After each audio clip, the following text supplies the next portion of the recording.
Since the early days of 2012 theories, when people like David Wilcock were channeling entities with names like Ra and Seth, people were told that 2012 was really about enlightenment. This idea is one that we are supposed to believe.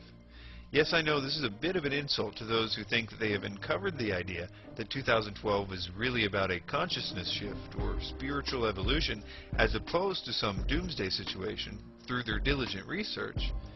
Well, I'm sorry to burst your bubble, but this has been the line even back when 2012 enlightenment was supposed to have occurred in 2000.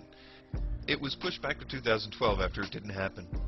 Nowadays, it would be very difficult to find a 2012 website that doesn't make the claim similar to the following.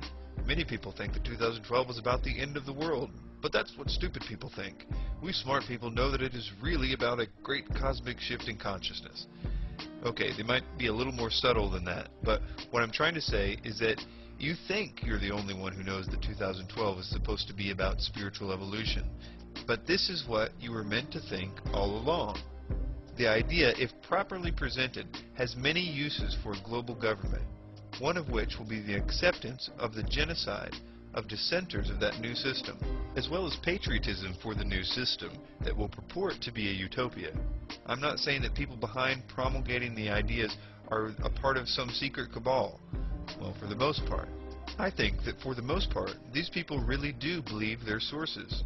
In David Wilcock's case, his source is Ra, and as we will see, there are many types of Ra's out there, and they are extremely concerned with getting those who are willing to listen to them to tell the world about this coming enlightenment in or around 2012.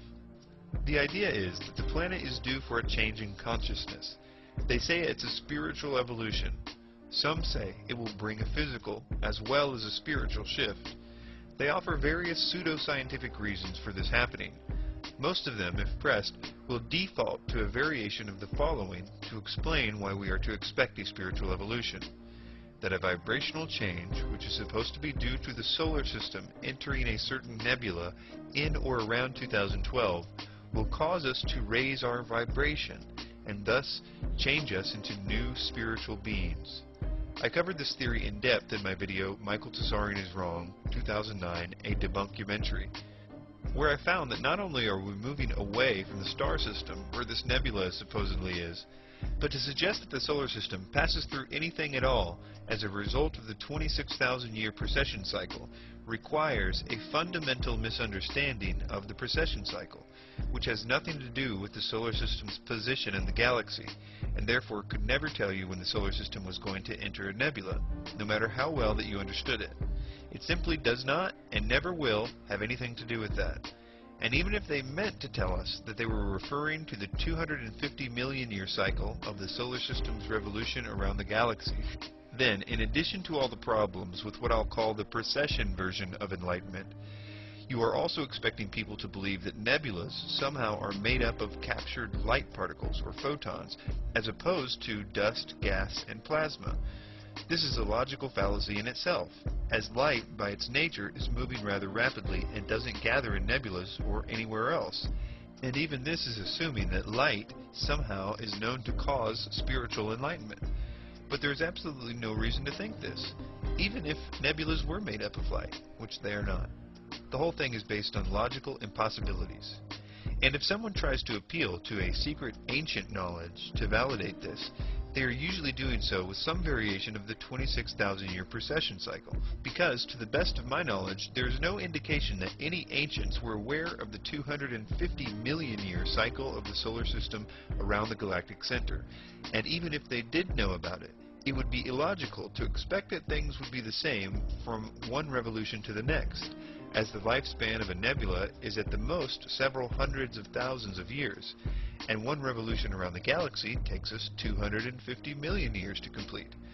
What I find the most fascinating is that most of the time people are not requiring anyone to explain to them why they should expect this consciousness shift. It has almost become the background noise of the New Age movement, and as such has been taken as truth, just because they have heard it repeated so often. They are content to take these snake oil salesmen at their word. And I realize that in some cases it is presented in such a way that seems very scientific, and it's easy to be sucked into it. I once was, and although people don't understand the science, They feel that the reason that they don't understand it is because they aren't smart enough to, which makes them believe that the salesman is exceedingly brilliant because he apparently does, which builds trust in that person. This guy knows everything. The fact is, the salesmen themselves probably haven't been given many details about the mechanics of all this shifting either. Remember, it's coming from their sources. Yeah, so let's look at their sources for a moment. Channeling and other forms of direct contact with the quote spirit world have been the primary way that this idea has come down to us. I've already mentioned David Wilcock and Ra. Ra, who apparently takes over Wilcock's body from time to time, thinks the exact same way as the other entities who take over other people's bodies all over the world. The only difference seems to be that the entities will claim to be different things to different people. Some of them claim to be either aliens from other planets, Pleiadians or Greys. Sometimes they claim to be ascended masters from this planet, or light beings, or angels, or even just plain regular dead people. They definitely play to the particular person's paradigm. I would have the listener notice at this point that some of these claims are mutually exclusive. That is to say that it appears that although the message is exactly the same, which to me suggests a relationship, what they tell the humans about what they are is sometimes vastly different, which suggests that they aren't the most honest of beings, whatever they may be.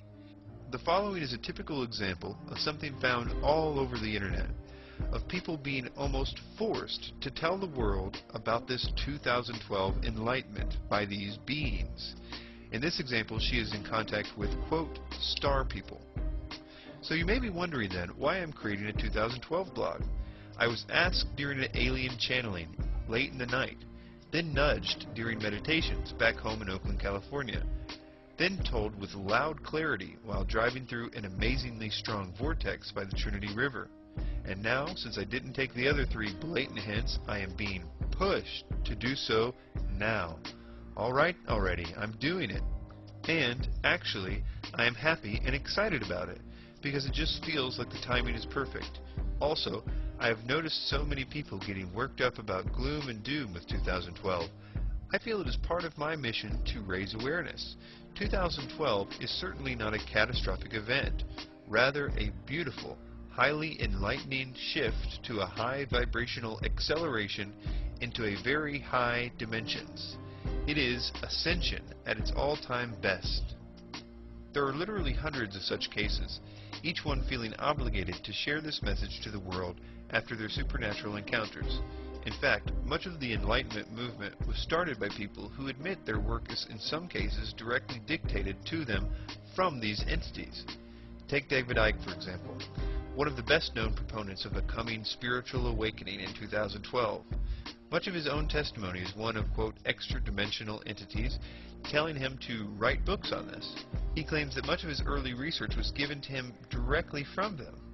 The same is true with the birth of the New Age movement itself, through H.P. Blavatsky and Alice Bailey, who claim to have been given their teachings by, quote, ascended masters, or humans who apparently have achieved this state of enlightenment. For those that haven't actually channeled any entities or had the displeasure of being abducted and indoctrinated by one, there are many people out there that simply consult the spirit world with tarot cards or some other means of getting information from spirits. The fact is, this whole idea has been given to us by the spirit world, almost without exception. And the most intriguing thing to me about it is that the spirit world either knows very little about astronomy and science, yet feels obligated to tell us what they think that they know about it, or they have another agenda that we haven't figured out yet about 2012 and enlightenment, and it is necessary to lie about who or what they are for some reason. So how will this idea of spiritual enlightenment lead to genocide? Very easily, given the proper circumstances.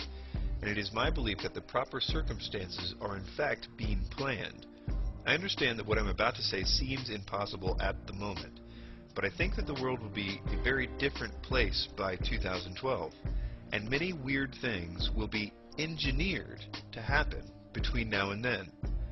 This will be because there is an agenda that will greatly benefit from the masses believing themselves to be bucking the old system in favor of a new, spiritually enlightened one. First, let's look at some verbiage associated with the supposed coming enlightenment. Notice especially the view of those that do not wish to be enlightened, or those that simply will be unable to advance to the higher level like everyone else.